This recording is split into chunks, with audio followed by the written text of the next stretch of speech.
Aujourd'hui, nous lançons une bouteille à la mer, pour ne pas dire un pavé dans la mare. En retour de nombreuses vies sauvées par celles et ceux que l'on appelle avec respect et admiration les soldats du feu, trop nombreux sont les pompiers qui vivent un enfer depuis de trop longues années. Leur direction les traite de façon inhumaine, comme des numéros et non comme des hommes et des femmes qui mettent leur vie au service des autres et qui doivent être respectés comme tels. Altruisme, vocation, dévouement ne sont pas de vains mots, mais deviennent les mots d'une profession en souffrance. Cette situation subie au sein d'une corporation qui se veut normalement à aider les autres n'est pas récente et perdure par la survenue de drames humains récurrents. En effet, il y a le feu chez les pompiers, le comble me direz-vous. Vous l'aurez compris, nous voulons alerter et dénoncer ce qui se passe chez les pompiers. Si vous souhaitez témoigner, notre messagerie vous est ouverte. Voici les faits dans les grandes lignes. Bonjour, je m'appelle Denis Braille, j'ai 53 ans et je totalise 33 années de pompier, dont 25 passées à Besançon dans le Doubs. J'ai été nommé au grade de sergent-chef et j'ai été décoré pour avoir sauvé plusieurs personnes durant toute ma carrière. Seulement voilà, mon employeur, le service départemental d'incendie et de secours du Doubs, le SDIS 25, s'acharne à vouloir me faire partir par tous les moyens. Je suis actuellement dans une situation de précarité totale et cauchemardesque sans précédent. Je subis une exclusion sociale et professionnelle injustifiée du fait de l'indifférence et de l'absence d'humanité de mon administration, des pouvoirs publics et des élus locaux.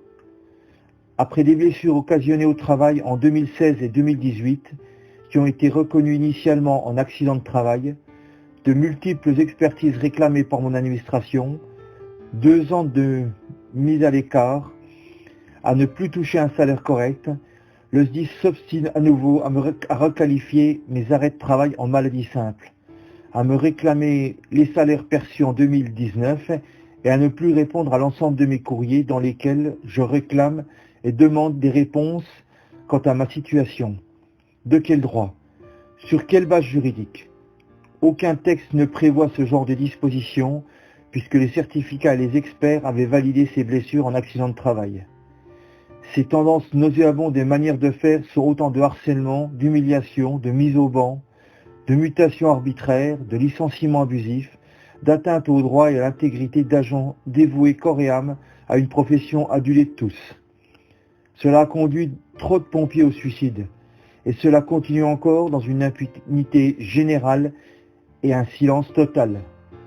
Rien que pour le premier trimestre de cette année, 4 pompiers ont déjà commis le sacrifice ultime. Le schéma pervers est toujours le même. Cela commence par des reproches infondés, puis des sanctions déguisées, mutations internes, retrait de spécialité et de responsabilité. Et si ça ne suffit pas, ou si le pompier ne plie pas, s'ensuit des châtiments illégaux, mise à l'écart, mutation abusive, surcharge de travail, absence de tâches à réaliser, retrait sur la paye. La prolifération de sanctions tantôt administratives, puis disciplinaires ou encore financières engendre irrémédiablement des conséquences gravissimes sur la vie et le quotidien d'hommes et de femmes, tout grade et statuts confondus. Tout cela enchaîne, bien entendu, une perte d'estime et confiance de soi, un enfermement, une dépression, une déchéance sociale, une précarité due au blocage financier et bancaire. Aujourd'hui, je n'ai plus rien. Je réclame que mes droits soient respectés, que mes arrêts de travail soient reconnus en accident de travail et que je puisse bénéficier d'un projet de fin de carrière. Vous pouvez imaginer les conséquences désastreuses que cela peut occasionner au quotidien.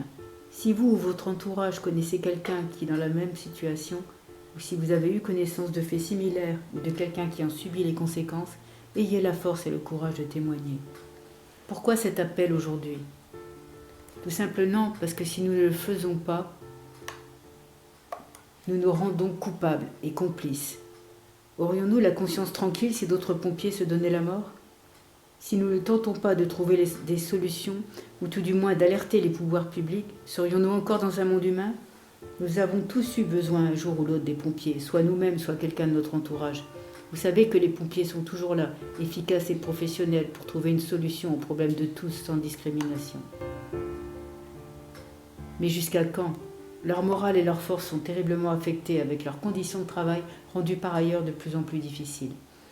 Les pompiers sont des humains avec leurs qualités et leurs défauts, mais surtout avec leurs limites. Ne soyons pas complices de cette inhumanité. À quoi sert de décorer de belles médailles pour dévouement, pour avoir sauvé des vies, si c'est pour après les détruire, les anéantir et les humilier? Cela est-il dû aux restrictions de budget? Malheureusement, les réformes prises récemment doivent nous interpeller sur l'inégalité des secours en France par le manque de moyens et la réduction des effectifs. Attendons-nous donc à ce que la population subisse davantage si nous ne faisons rien. Dans le cas précis de ce dossier, ce qui est affligeant, c'est l'absence de réponse de la direction, le mutisme des élus, le silence radio des médias.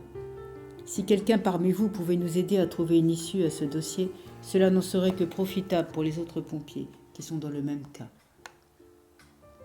Nous ne laisserons pas vos témoignages sous silence. Nous ne resterons pas inactifs face à ce genre d'injustice. Denis Braille n'est pas le seul à subir cette situation.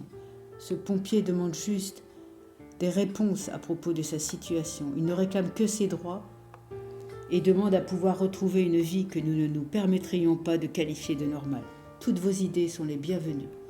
Nous savons que notre solidarité doit être forte pour combattre